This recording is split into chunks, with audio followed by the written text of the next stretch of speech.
ready, Pooh? Okay. This is the second of two special joint Board of Selectmen, Board of Finance meetings for the purpose of hearing capital budget presentations. And the first presenter tonight is the Woodbridge Board of Education.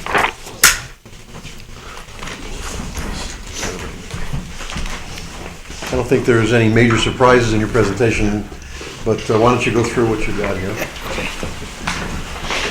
Obviously, your big capital is ongoing. Is ongoing, and I'll refer to that as we go along. Well, good evening, everyone. Thank you for the opportunity of presenting our request for the 2015-16 school year. And our capital budget will focus on two areas. One is the new century model of education that we talk about so often, and that's technology. And the other is something that our second commitment is to improving and maintaining the Beecher Road School grounds and facilities. I'll say more about that as we go along. But I'd like to start, these are the rough figures that we're asking for. Fortunately, the asphalt and concrete replacement the expense will be met from the steep grant from the state, not from the taxpayers. And again, I'll speak more about that. But I'd like to start by sharing with you some excerpts from an article I read this past Monday from the New York Times.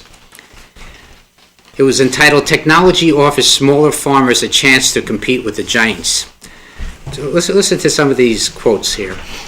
From a self-driving John Deere combine, Ernie Berberink, a Tom Farms employee, sorts real-time data about moisture, yields, net bushels per acre on his iPad, sending important information by wireless modem to distant cages of computers servers that begin analyzing the data for next season's planting.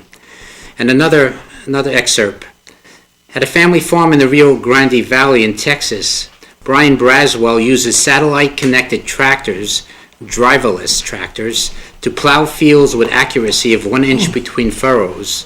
His soil was tested with electrical charges that map so that fertilizer is applied in exact doses from the computer-controlled machines. He uses drones. Now, this is a family farm. He uses drones, the newest new thing, to survey flood irrigation. And he said that he would like to install an infrared camera on one of the drones and spot where the crops are stressed. So, as a superintendent, as an educator of the children at Beecher Road School, and as a grandfather of my new grandson, 6 months old, I realize that we have a tremendous challenge, and that's preparing our children for their future, not our past. Technology is transforming our world around us at an unprecedented rate.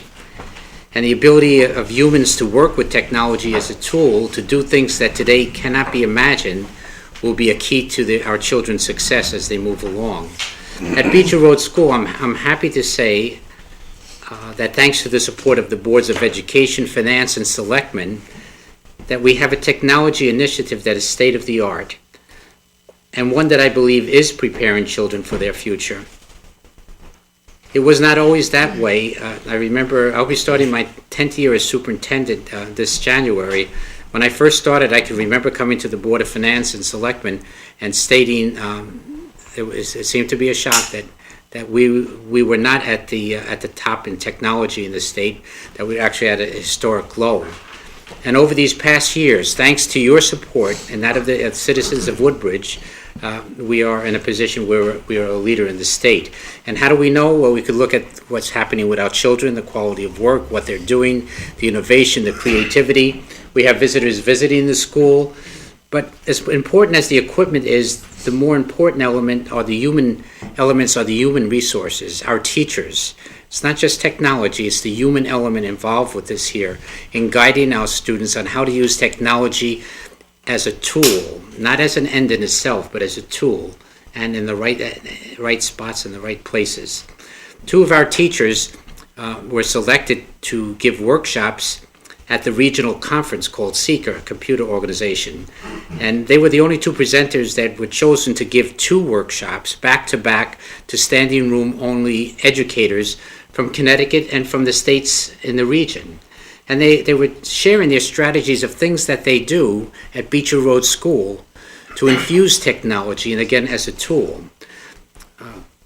Rick Wood is a teacher at our school. He has been for many years, but he's also the coordinator of technology. And he's so humble and low-keyed, but he is a key leader. He's an executive member of the executive board of SECA, and was one of the key leaders in organizing this well-attended, over 700 educators attended this conference. And he's here to go into more detail and perhaps tell a few stories that will get the point across about technology, our needs, and what the rationale is. And then Dr. Fleischman is here from the Board of Education too, and Lisa Connors, and there may be other board members. And we'll be here to answer any questions that you'll have afterwards. And now I'll just, after this presentation, talk just a little bit about the grounds.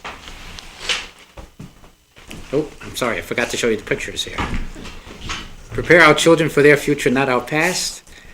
And here's some of the things we're doing at the school. Thank you, Dr. Stella. Thank you. Good evening. I always enjoy coming to see you. First time I was a little intimidated, but I feel like it's a nice opportunity to share what my colleagues and the teachers at Beecher do with the children here in Woodbridge, and what we're doing with technology throughout the district.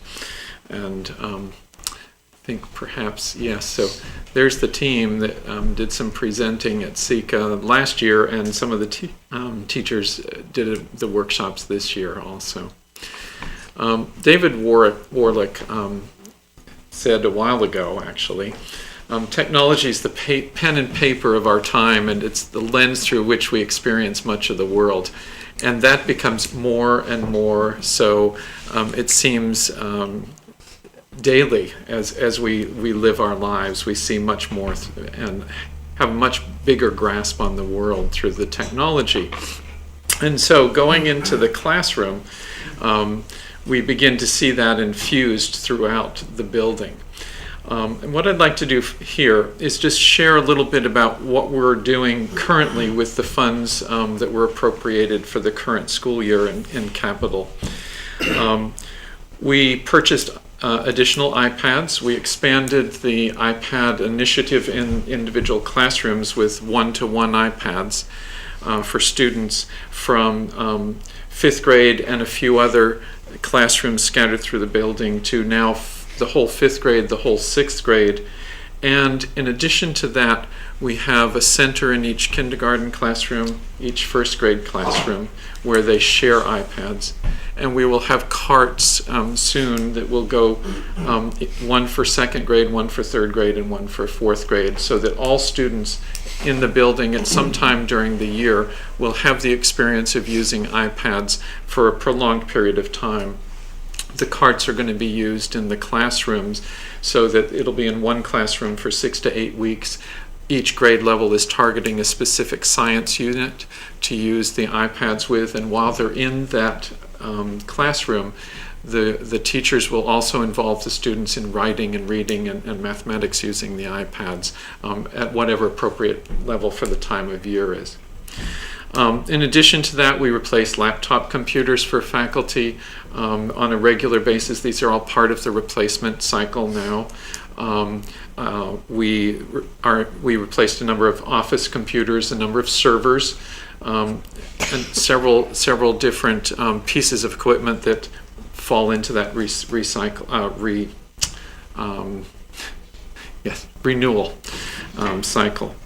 So I thought it was interesting to just point out, we worry sometimes when we put technology in the hands of students. Kindergarten, you think an iPad, we're going to have a lot of damage throughout the building.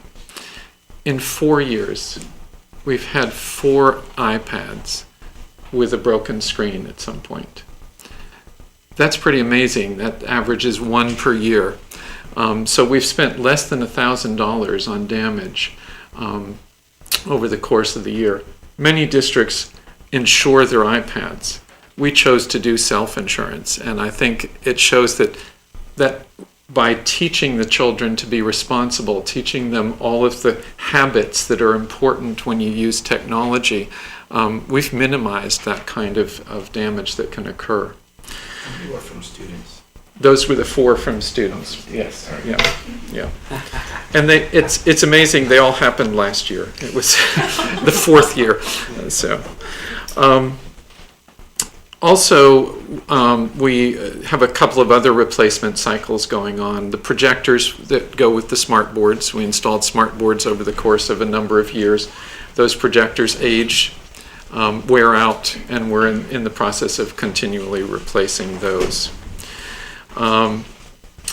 We also did some work on the central system, the servers that run the main system at the building, and also we're in the process of developing a mobile management system to wirelessly manage all of the iPads, because the more you have, if you have to put your hands on them every few weeks, that's a lot of personnel time. And what we're implementing is a system where I can sit at my laptop and change the whole 6th grade with a click of a mouse. Download apps, change apps, update, do all of those kinds of things that we used to do by hand. So we're making big progress. It's also important that we take a look at what we're asking for next year and where that's going. The student technology piece, again, will primarily focus on iPads because we're going to expand down to the 4th grade so that next year all 4th, 5th, and 6th graders will have iPads on a one-to-one basis. Continuing to update or replace faculty computers, office computers. The classroom technology piece is, again, projectors, but it includes an expansion piece. The kindergarten team, when we installed smart boards, chose not to have the smart board in the classroom because they do much more hands-on. And what they've discovered is that they would like to have the projection capability. We're not going to put in smart boards, but we're going to put in projectors and document cameras. And one of the things that does for us, I don't know if you know the concept of big books.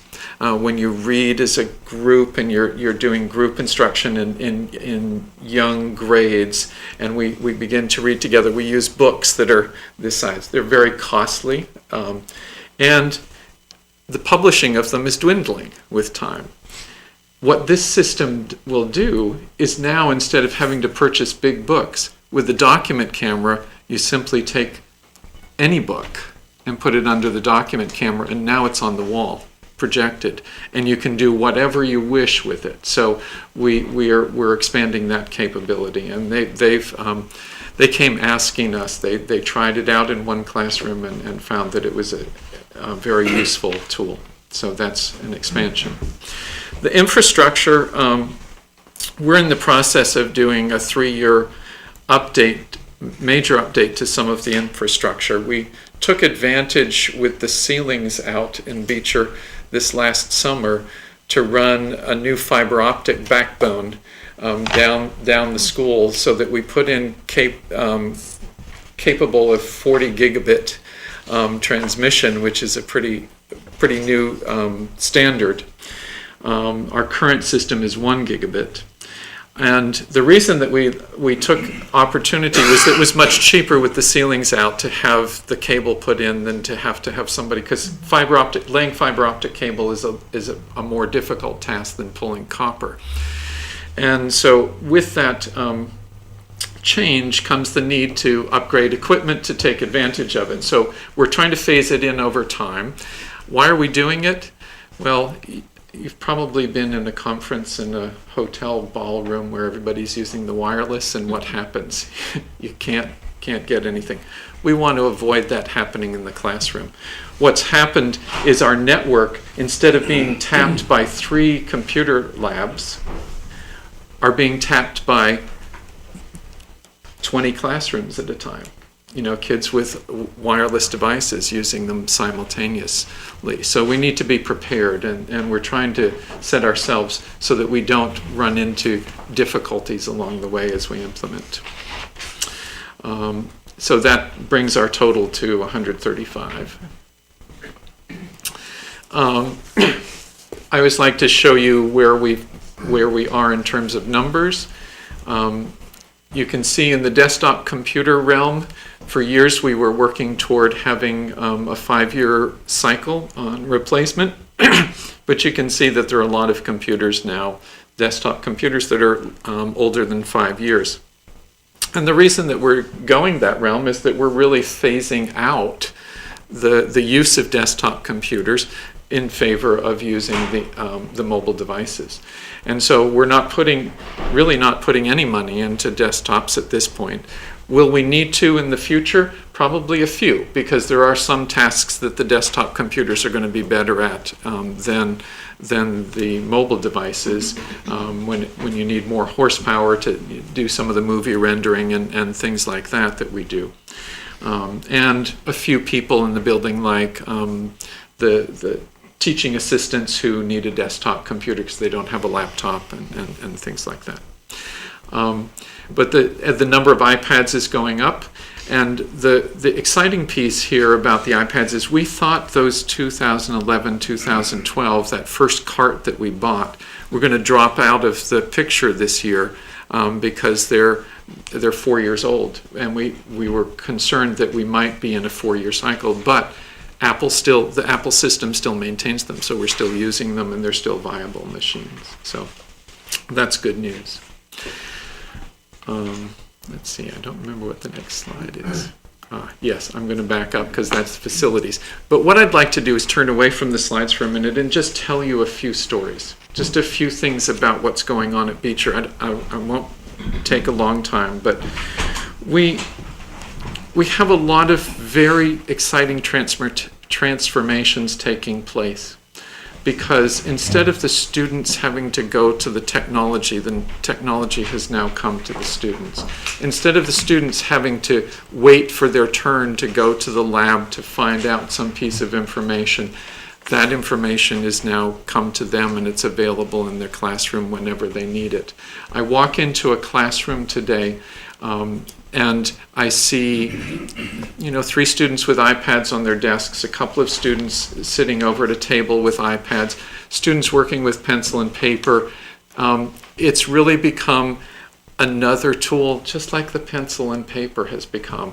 And that's what we were looking for, is that technology is no longer something special that you go to, but it comes to you and you make the decisions about what's important and when you need it and when you use it and how you use it.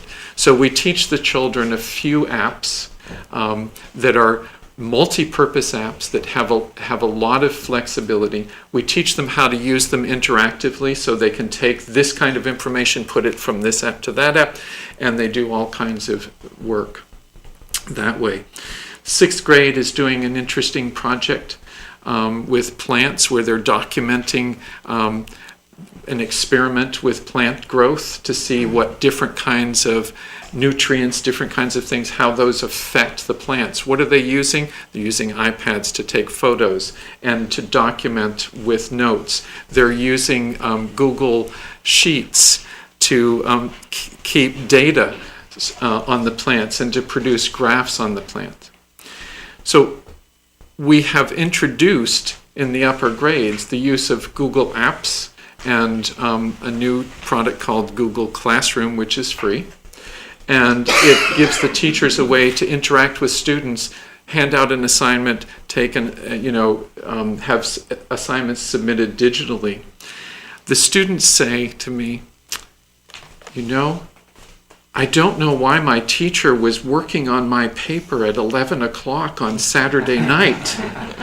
She should have been sleeping, because they can interact. Well, what were you doing up at 11 to see your teacher? But there's that kind of interaction that takes place. I walk into a classroom and I see a teacher who has just finished conferencing with some students sits down at her desk and scans to see what the rest of the class is writing, because she can interact directly with what they're writing from her computer to their iPads. She can leave a comment on what they're writing. I see real-world situations where students are learning to be responsible digital citizens. They learn to care for their equipment. They know that when we hand out the equipment in 4th or 5th grade, that they're going to have the same earphones and the same cases and the same equipment until they leave Beecher, and they need to take care of it over that span of time. We change settings on the iPads with students, and we explain why we're making those changes. For instance, do you know if you have an iPhone, do you know the new frequent locations setting? What does it do? Well, it checks to see where you are constantly. And then the next time you get up in the morning, it says, it's going to take you 25 minutes to get to work today. Because it knows you're going to work now. And we talk to the children about that because we turn that off. And what do they say? I don't want people knowing about me, because what did we learn in 4th grade? We learned protect your privacy. Okay? So all of those kinds of things become real world situations. Parents asked for that when we had forums 3 years ago to develop our last tech plan. And now we're bringing that, all to reality for them. So I just want to wrap up by saying that our whole aim with technology is teach children to be really responsible users, creative users, and to make use of the technology. Don't become dependent upon it, but let it be integrated as another tool in your life. And so that's what we're doing, and that's what I wanted to share with you. So thank you. And I'll take any questions. Remind me, do the students take the iPads home or they leave them at school? That's a great question because they stay at school. But we are preparing to develop the next tech plan. We're waiting for the state, because usually we know long before now what the requirements are for the tech plan, but they haven't published that yet. But the next tech plan is going to, one of the things it's going to address is should those iPads be going home? Should that be a 24/7 tool? And how, if so, how the mobile management system that we put in place can manage them anywhere, filter them anywhere, so that they're protected and managed as if it's in school. So. And the teachers, do most of them have laptops then now, since you're phasing out the desktops? Yes, we made that move several years ago, and I have to say, laptops was a big revolution in the teaching field, because it means they gather data, they gather their lessons, they have the smart board to plug it into. Right. It's a major tool. They also have iPads because they need to be able to interact with the students. Sure. Okay. Thank you, Rick. Yes, you're welcome. Other questions? Okay. Well, thank you very much. I enjoyed Thank you. having the opportunity.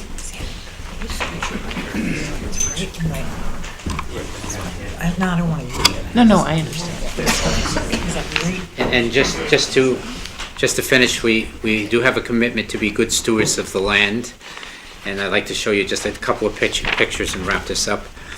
There's a priority project that we've been talking about for a long time, and that's doing the paving and concrete replacement.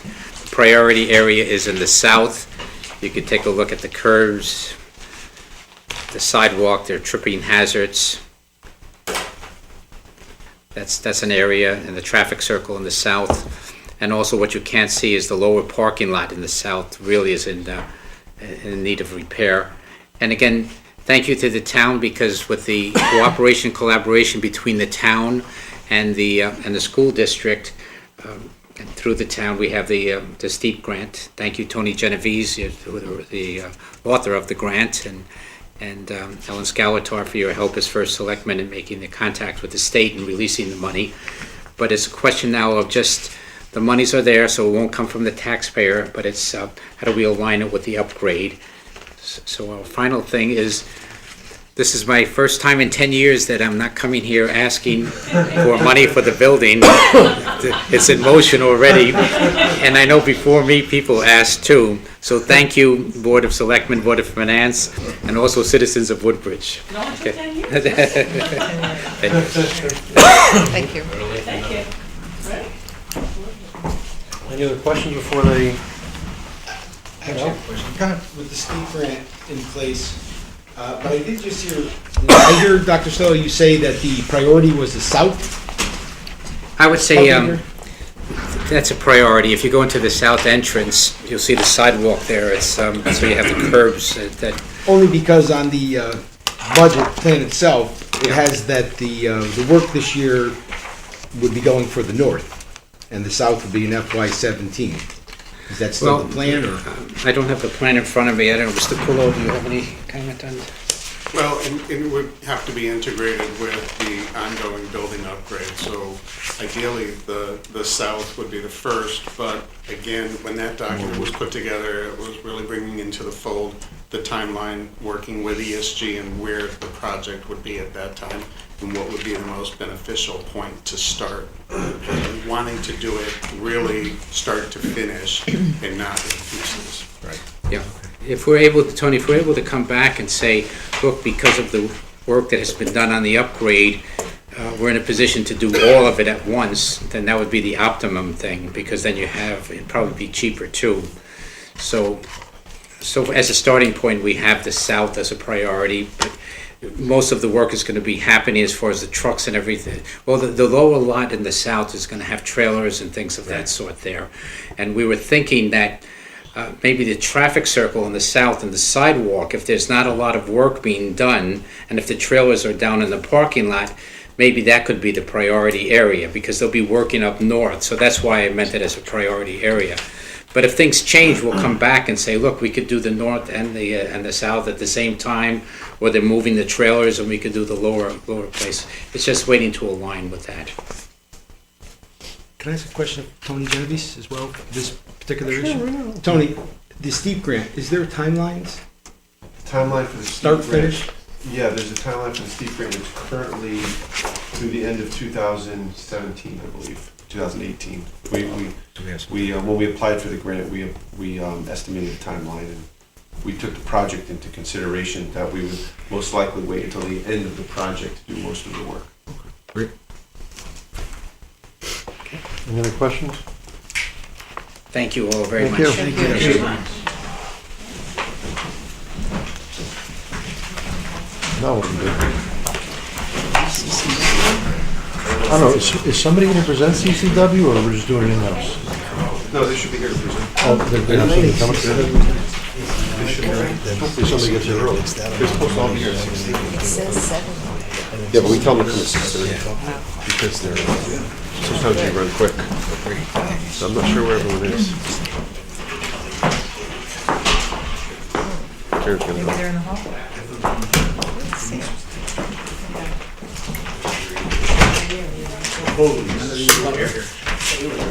Great time.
Come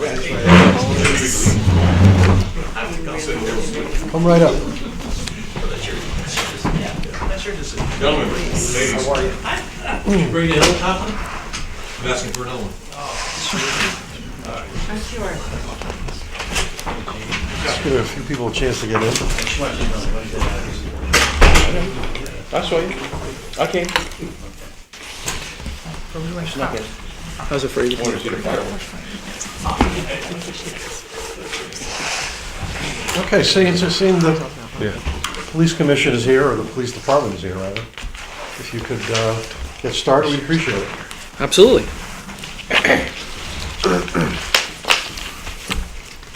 No surprises.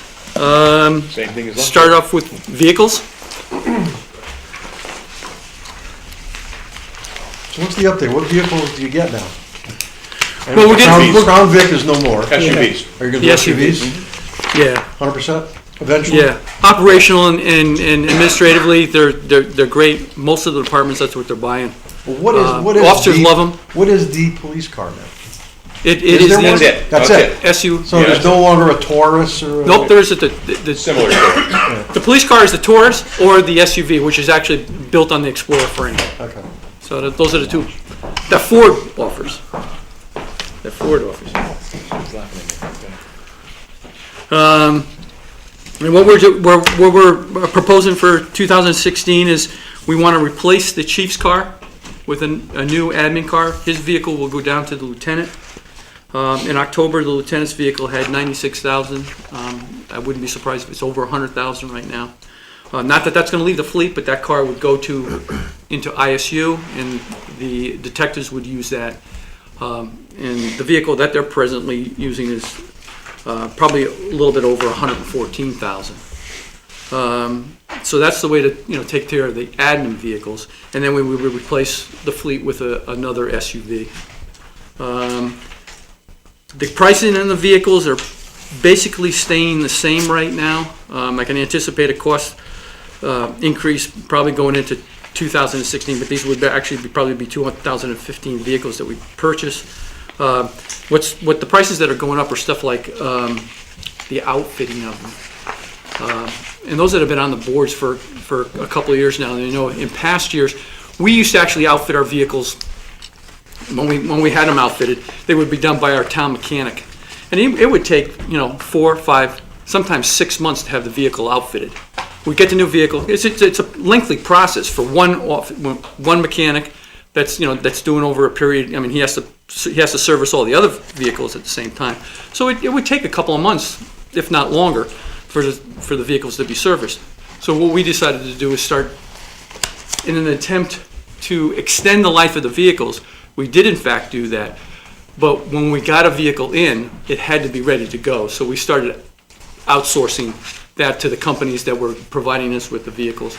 It seemed to be cost effective, but that price is going up. From 1 year it went from, I think it was about $1,800, and now we're up into the $2,300. So it's going up because it's just something that's very competitive.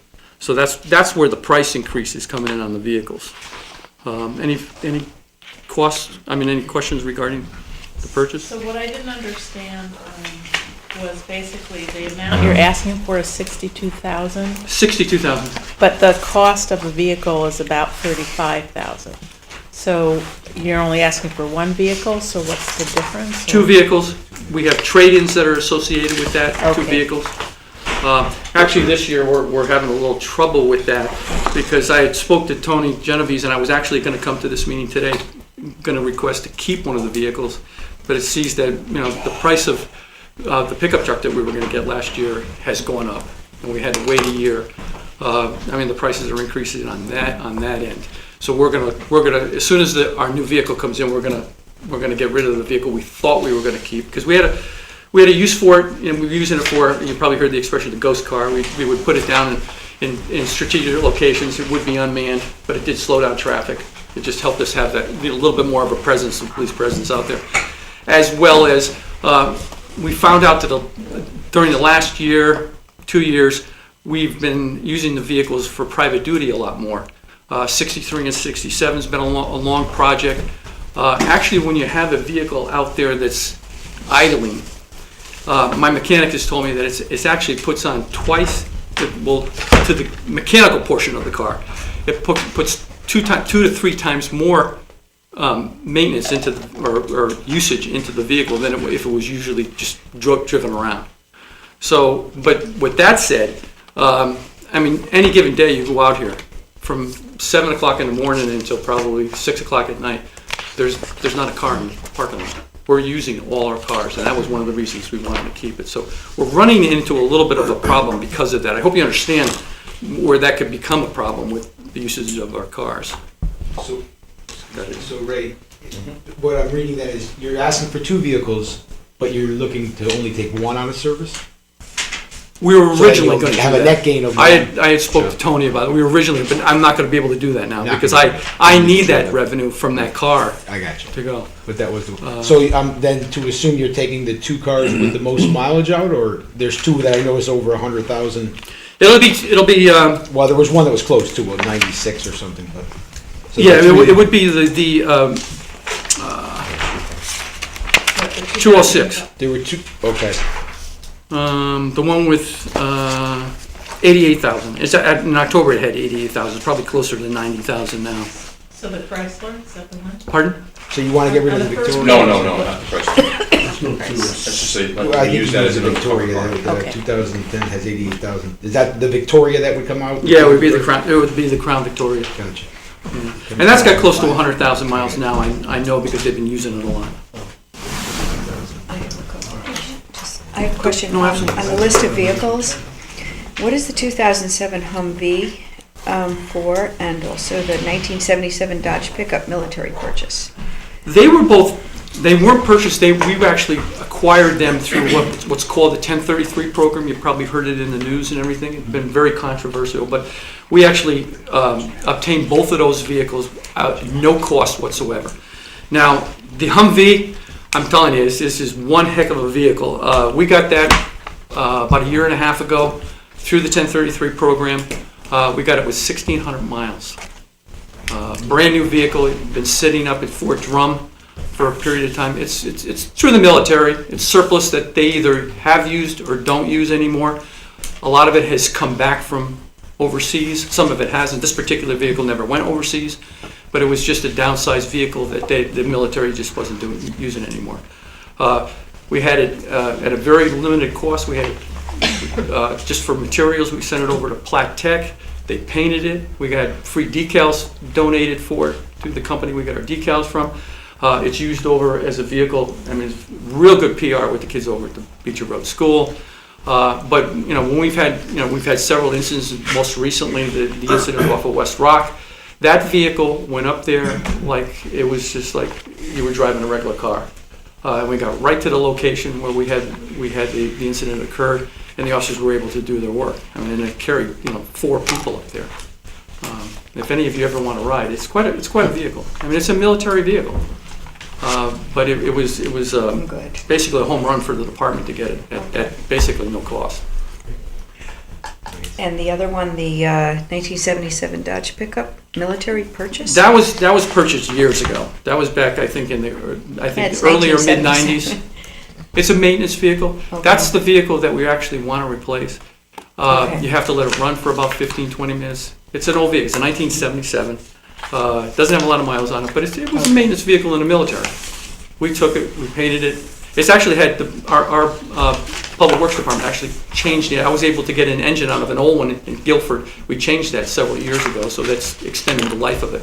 But it's at a point where we need a pickup truck. That was in last year's budget. We need something to do what it does, to provide us with, bringing equipment and stuff to locations. Those are those 2 vehicles. I'd appreciate, by the way, if you didn't say 1977 and old. Okay. Any other questions on the vehicles? Okay. Is there any new on the building upgrade, or is it pretty much what we know it to be? The only thing we've done with the building upgrade is I've moved it out 3 years. It used to be a 2-year project.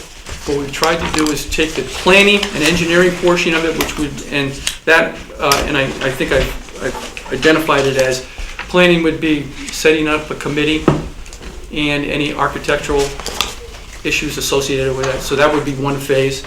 And then once that's completed, whether it's a 1 or 2 year project, it would go into the second phase.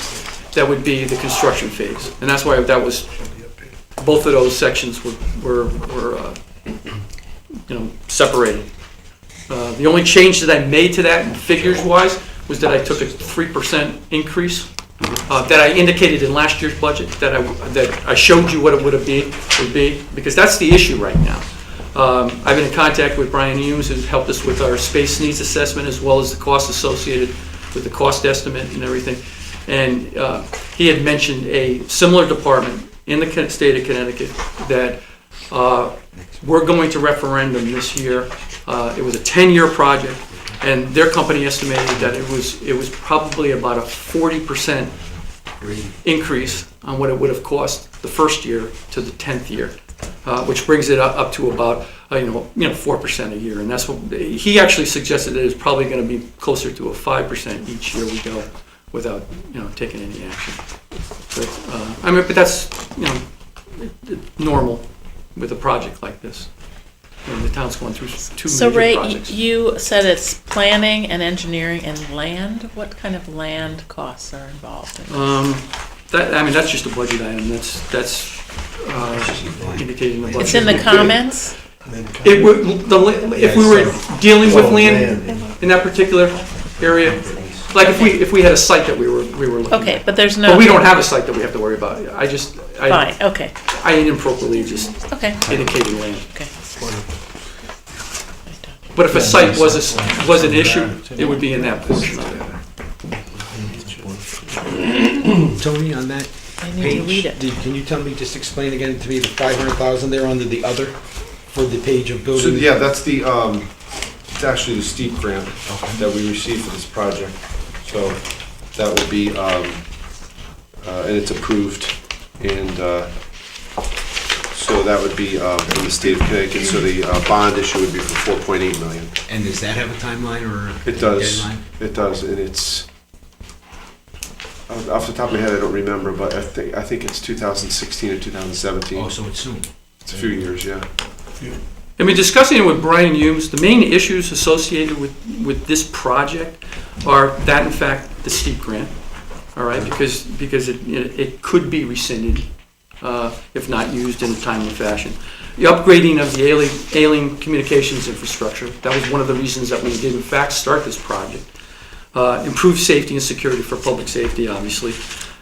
Establishing a functional EOC, that was one of the reasons why we wanted to, an emergency operations center for the town of Woodbridge. And the steep Brian grant- Humes calls it swing space, but steep it grants- is just more space. Steep grants for $500,000 for costs associated with this project. It's not earmarked for specific costs, nor does the entire project have to be completed in order to take advantage of the steep grant. Rather, you just need $500,000 in eligible costs that are associated with the project. And is Just there so that's any- clear. I'm unfamiliar, is there any potential or process to extend steep grants? There is, and we can definitely take advantage of it if we have to. We have before in the past with other steep grants. So if there's a good reason, you're in process or you just have to explain why, and typically they'll extend it. And that was one of the reasons to split it into a 3-year project, because what it did is brought down that first phase of the project to a manageable amount of money that the steep grant could be used for, which being, whether it be the architect or any of the planning First phase stages. was dispatch? Pardon? What, the first phase would be to move dispatch? No, that would be the first phase in construction, Construction. which actually would be the second phase. Ray, wasn't there some discussion about some kind of cover for the vehicles outside? A carport. The A carport. That's not in here, is it? Tony and I were talking about that to see if we could amend that The steep grant to some of that. Yes. That's in the basic needs assessment, but back at that portion, the chief and I were told to put priorities first. We were trying to limit the project, and that was one of the things that we limited it. But it still is there. I mean, it's still an option to go by, but it's not in the paperwork that we actually sent to the state that was part of the steep grant. Okay, thank you. It would have to be amended, right? Right, Yeah. right. Tony, would it be possible, I mean, hearing you describe that grant, I realize it's for the overall project, the building project, which part of it is this radio console, radio? Is it possible to There pull are out? specific things that it does not cover, in general, not just for this project. Sure. I would have to check. I don't think it covers soft costs. Only Furniture because and the things like radio that. It console, doesn't- we've I can talked check about in the that. past, It is doesn't a cost- very large cost overall. I could certainly check To that. replace it, but if it's possible to use I could look into it, that, yeah. maybe we can start on something like that, and using that grant to start to replace it. I know that every year you talk about the radio console, and it's a matter of time, and it's a pretty large But I number. think it's but- also in fire this year, isn't it? Right, I think it's in both budgets. In both, so, yeah. Yeah, it'd just be interesting to know if it's possible I could. to start the process with Yeah. it, something like that. Any other questions on the building upgrade? Have you looked into any other alternatives to a new space or location, or you just have looked into the renovation of that space there? When we originally went into it, we looked at the old firehouse. We looked into, whether it'd be feasible to go up instead of utilizing the space out. It came down to what was the most cost-effective way to accomplish the project. In Brian Humes or his company's assessment, they felt that was the best, if we could, and that's what we asked for that space. It was about 900 square feet, 9,000 square feet extra than what we already had. Because the police department right now is about just a little over 10,000 square feet. And then in the space needs assessment, it actually said that we should have 19 to 20,000 square feet. So we were short for, it's space that we need. It's just, if we had it in the present location where we have, we probably could manage, but we can't. We can't move one thing somewhere else. We'd have to move something else out of that location to move it into it. Is the radio console in the front, right when you come in? And that's something that will be moved when the renovation happens, Correct. Is that right? Correct. And there's no way to, I think we've talked about this, is there any way to put the radio, if you got a new radio console, put it in the new location before No, the bigger plan it all has is? to be renovated. It has to be brought up to code. That side has to be brought up to code. See, a lot of that, and before when I started telling you the priorities, one of them is in fact, priority is the energy efficiency of the building itself. The upgrades to the Alien Center building, the windows, the insulation, HVAC factor, because we wouldn't want to do that. We can't just do half of the building as HVAC. I mean, we would want to do the whole building, and handicap accessibility. I mean, and if once we start that, like any building, it has to be brought up to code. So that's why it got to that point. So to follow up Ellen's question, if the old firehouse was renovated, that project was able to move the fitness center, which may affect you, and there was room up there, you couldn't move dispatch or a large section of your current space to that space without renovating it. Right. Yeah, I think we would Right. have to renovate it first. Okay. So that wouldn't necessarily help you out. Yeah, because in that whole move, you have to understand that, first of all, that is probably about $100,000 in itself, that whole move. We have a radio system and our telephone system, and Tony, that is located at the other end of our building. All right, that would have to be moved. It's not conducive to having it up there, and like the chief said, we'd have to have, that upgrade would have to take part in that whole move to move it there. Because in the conceptual aspect, that room, which is getting pretty small right now, I mean, it has town hall's telephone system in it, it has our telephone system in it, it has our radio system in it, it has a good portion of the fire department, the 911 system in it.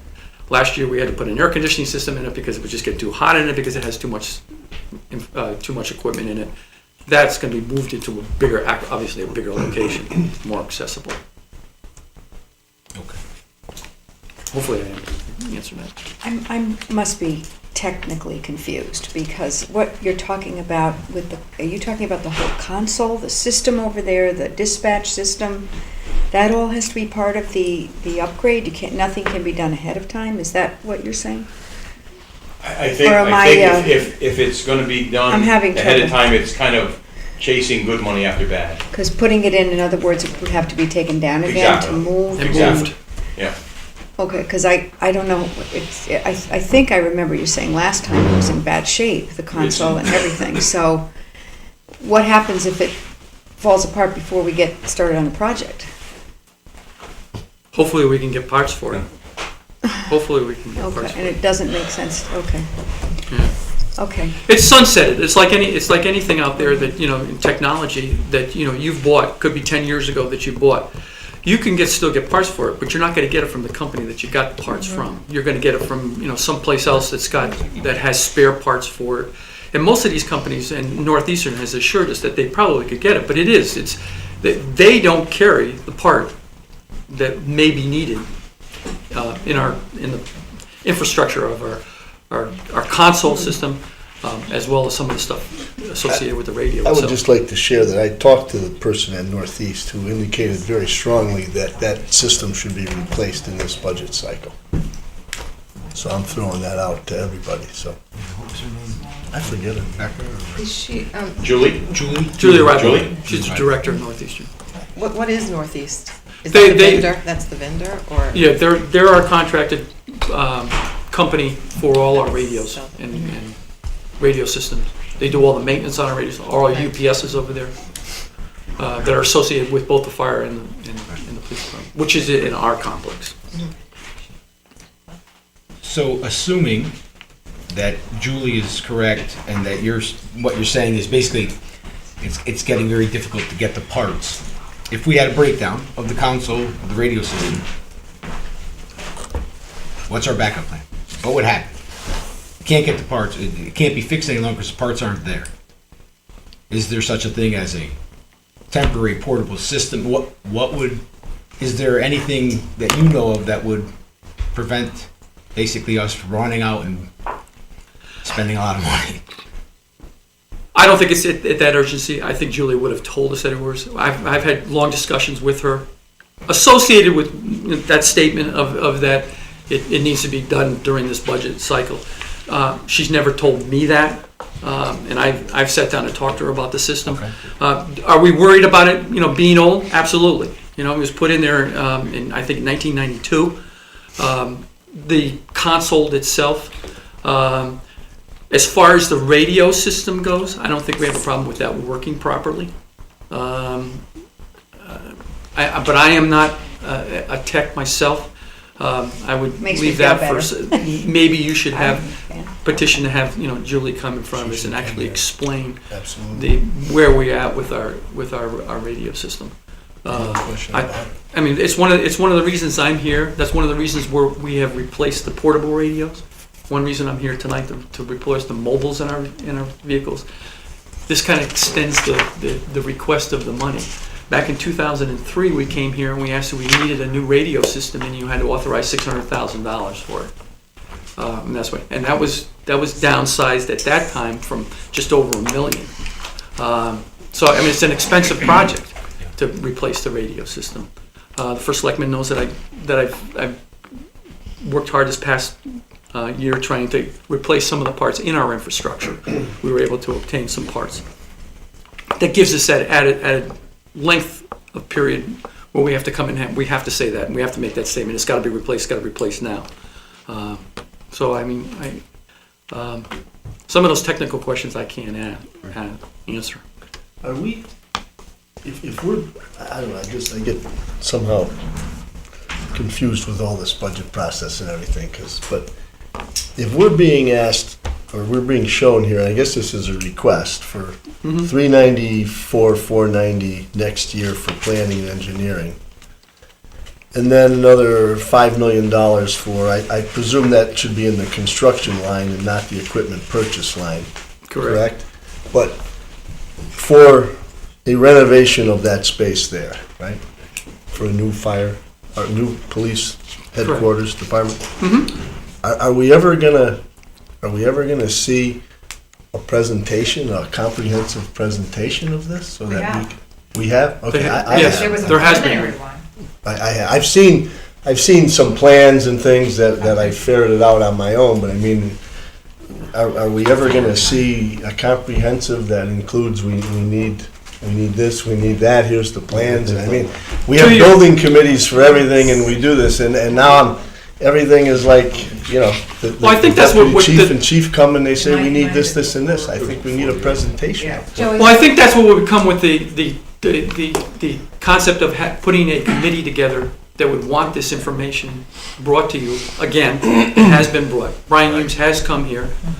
I think it was two budgets ago. Just He before gave a lengthy presentation. But I would imagine even those who saw it then would need to see it again. There's no question. Absolutely. And now there's new things that you'd be talking about, you know, to follow up on what Ellen was talking about. So, yeah, no, I. So he explained everything in the This is not the first time cost. we've heard it, I guess. No, I understand, and we had the same thing last year, now it's this year.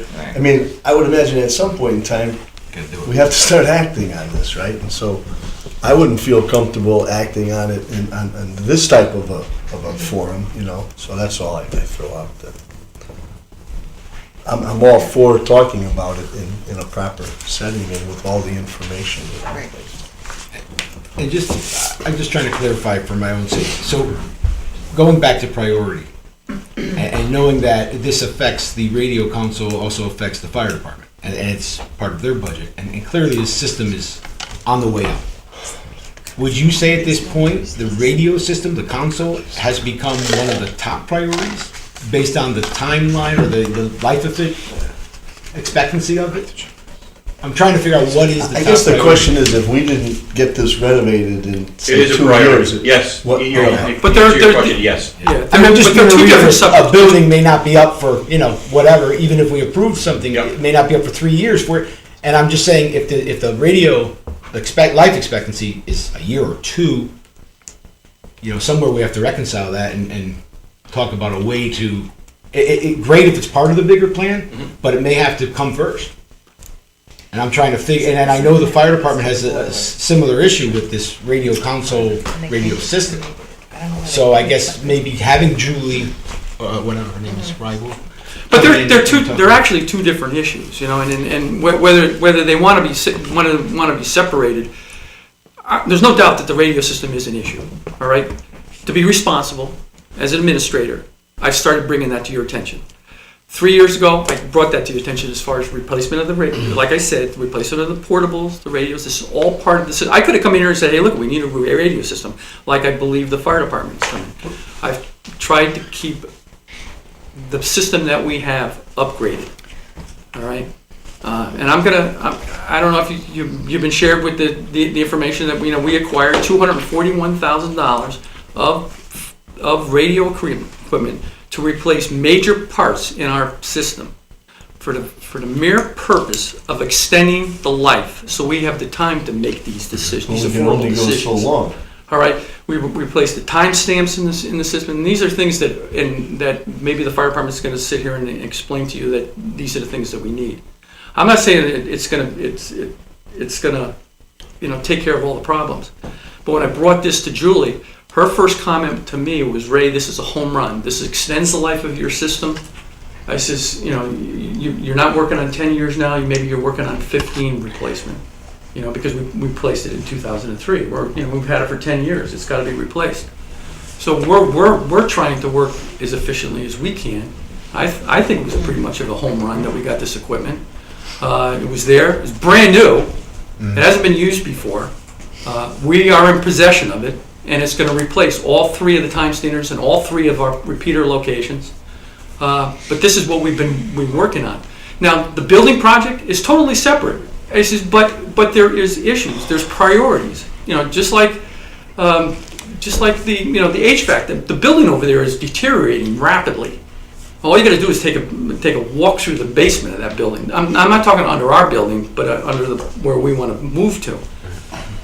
That's a priority too. We should be considering that. But the radio system is a whole different issue. And I says, I don't want that to affect how we proceed forward with our building. I mean, does that make sense? So it's safe to say, as the overseers of this, you're not going to allow it to break down and come to us one day and say, we have no radio system. It's gonna. I've never been told that by. Long before then, we would know. It's not imminently gonna break down. Okay. Yeah. I mean fiscally responsible, telling you that, hey, look, we have to start. It's something that has to be considered, but things. it's not like it's gonna happen next month, so. You know? It also sounds like if there's interest by these boards in moving ahead sooner rather than later with the construction project and the planning, that may be a time for the new board to see more detail about what's been discussed before. Because, and to Joe's point, I think the returning boards probably could use a refresher. So you want to bring in Brian Humes again? So maybe we'll do Oh, yeah. that. And, you know, if this is working in the budget and we're gonna do this in the near future, I think that would be very helpful. In some cases, that. it takes it out of our hands. We've explained to you that we need a new building. Mhm. All right? You're gonna put a committee together that's gonna look at some of these issues, and you're gonna make the decisions, not us. But we're telling you we need it, and there's space that's needed, there's equipment that needs to be replaced, there's issues over there that if the police department doesn't take the lead and do it, somebody else is gonna have to. I'd like to start the planning, you know, like you say, if we can start to see a presentation, and this way we can at least start the conversation of the planning of it. And I would also still like to see Tony find out more about, and the reason I keep separating the radio is it sounds like there's a potential possibility that the steep grant that we've already been awarded may cover something like the radio console if it's part of this larger project. And I'm just saying, if you can get money sooner than later and get to something, why not take advantage of it? Now, it may be that, hey, the project is going to be only a year difference or 6 months difference, it's not worth doing it. But if it's, the realization is it's a 3-year difference before there's a building and you may need a radio 3 years earlier than that, I think it's worth looking at, that's all. And I would like to see. Yeah, okay.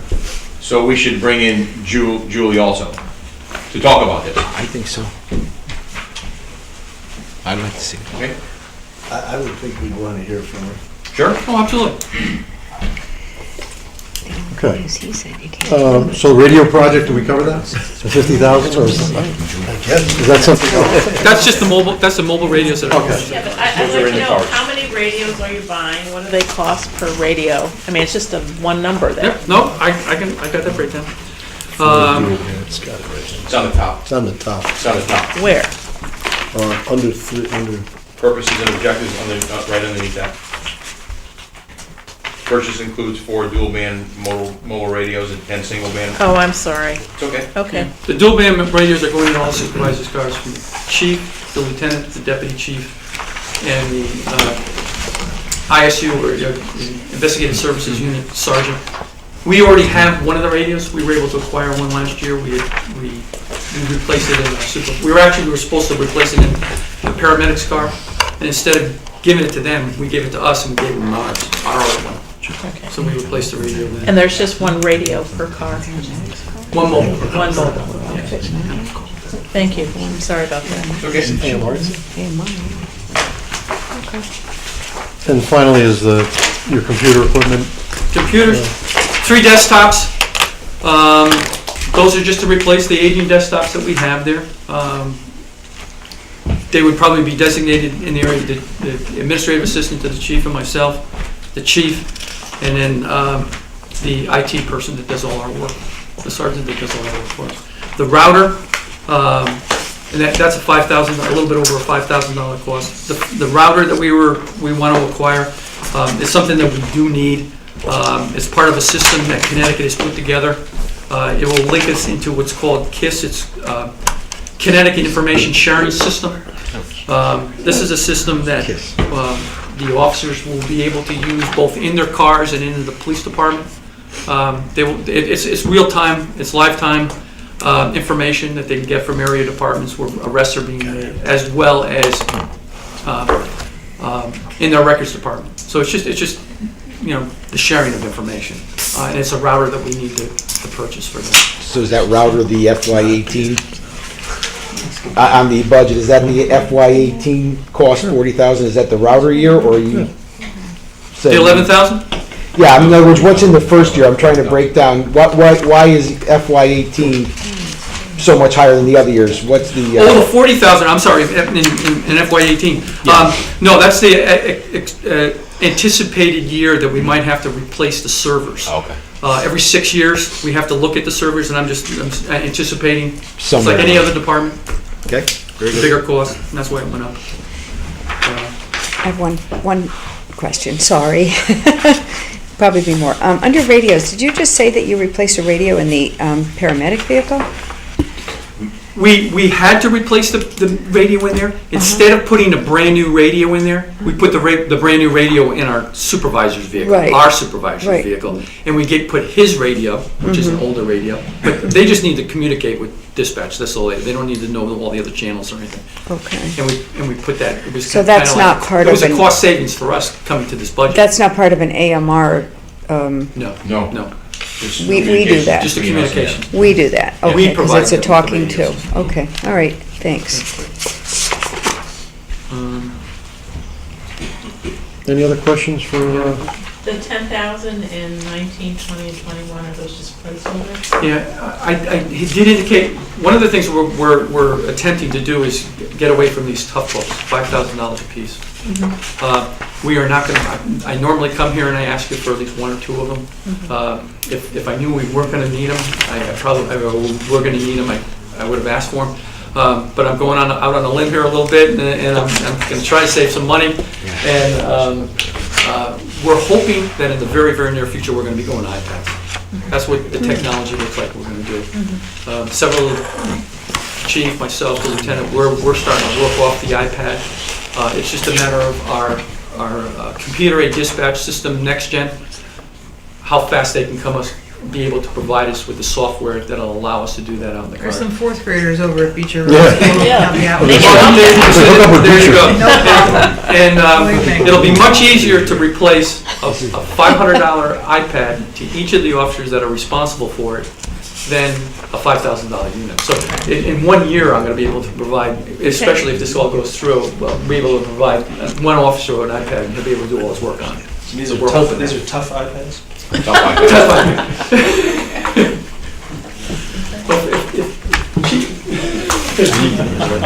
any other questions? I have one last question. I'm just going to back up one spot back to the radio for a second, just so I'm sure that I understand. The current radio system that we have, you are able to communicate, I'm now assuming with the AMR as well as the fire department, with the radios you use, but not with Public Works. Is that right? Not with Public Works. Yeah. But you can communicate with the AMR as well as the fire. Yes. And the new radio system, whenever you may get it, would be, the goal would be that everybody would be inclusive on being able to be part of the same system. Everybody would be in contact with each other. Correct. Well, we're on ultra high right now, and I believe the Public Works is on a low band.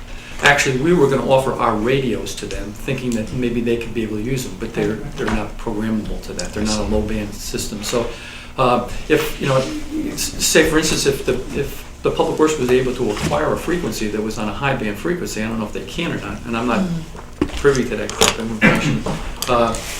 I mean, we have the radios over there that we can provide. I think you mentioned that last year. I did, in Yeah. fact. We were hoping that we could use Yeah. them.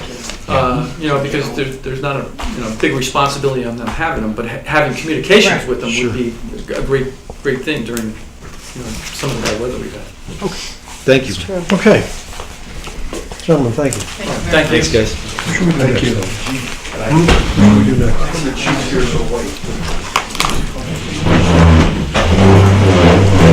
Oh, I think Dick will be quicker.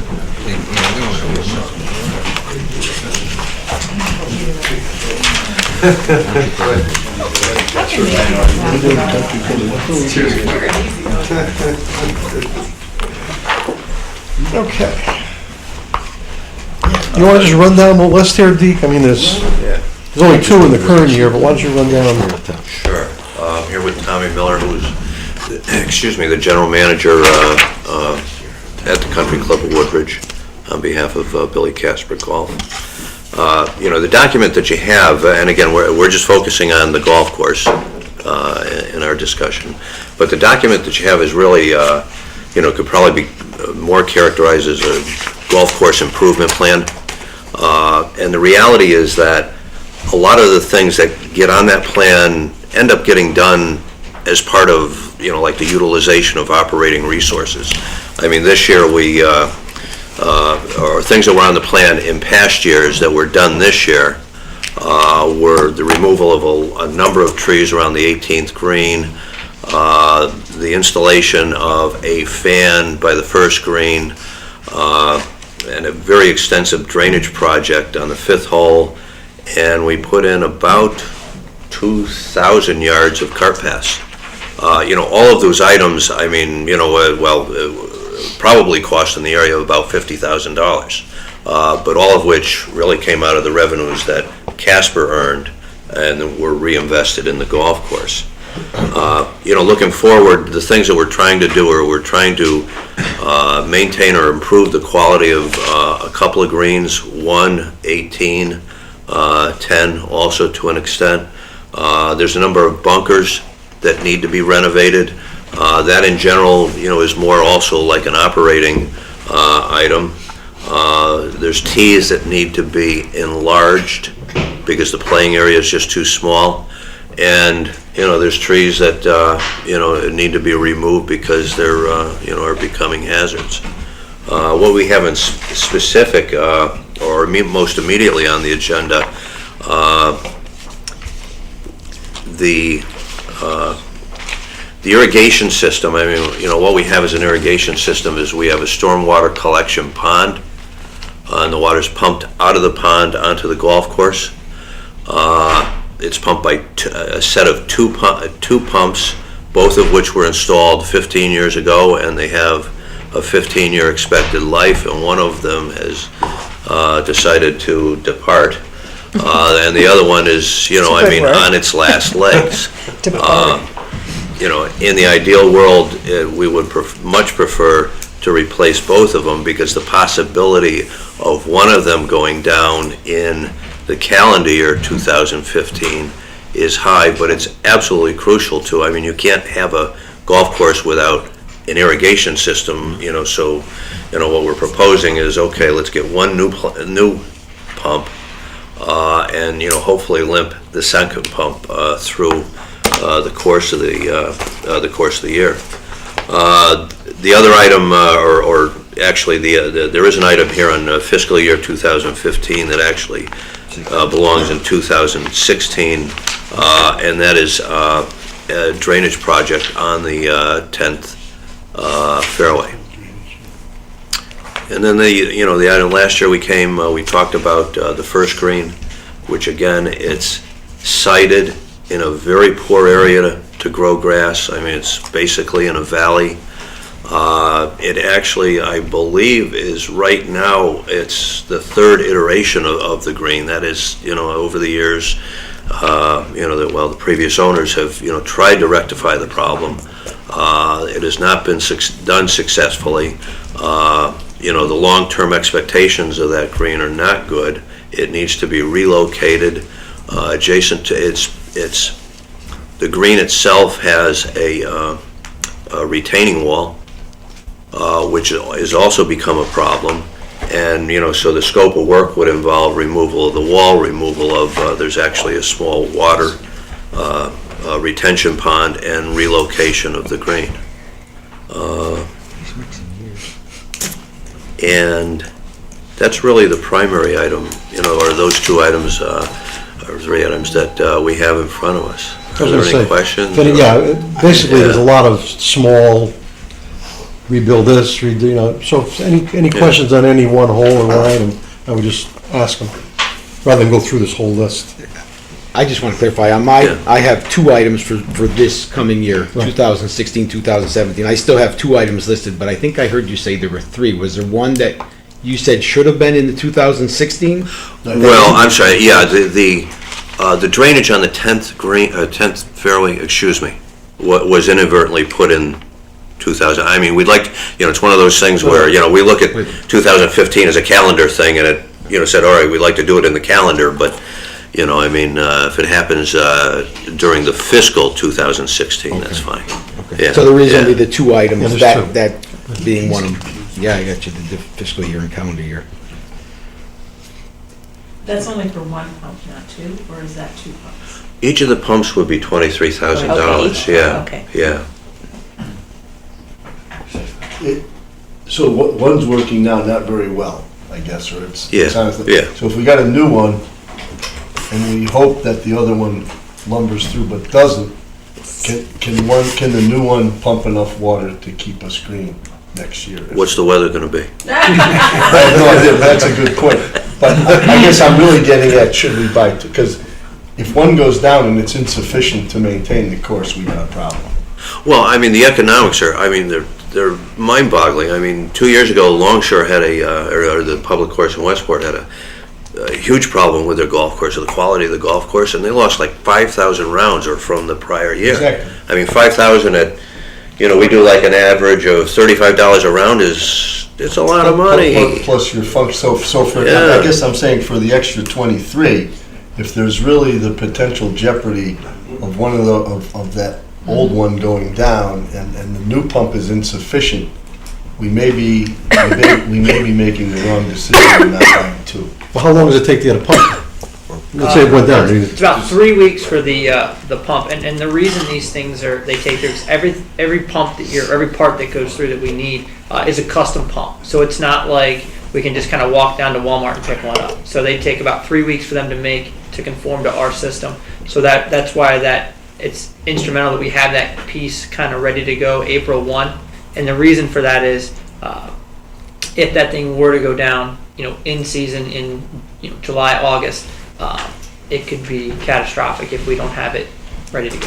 So if they need that this fiscal year, then this doesn't Correct. apply. That's correct. We gotta worry It's a about timing it. issue. We gotta worry about out of this budget. Right. And then if we decide to put one in for the That could be for the 16, second one. that would be the second one. So we're Right, gonna that's probably correct. have to look at a contingency That's or correct. whatever. Yeah, that's That correct. was- It has to be done 15. Yeah. Yes. And You need to learn how to play golf in the fiscal year. Right. Yeah. Throw your calendar. We start July 1st, guys. Yeah.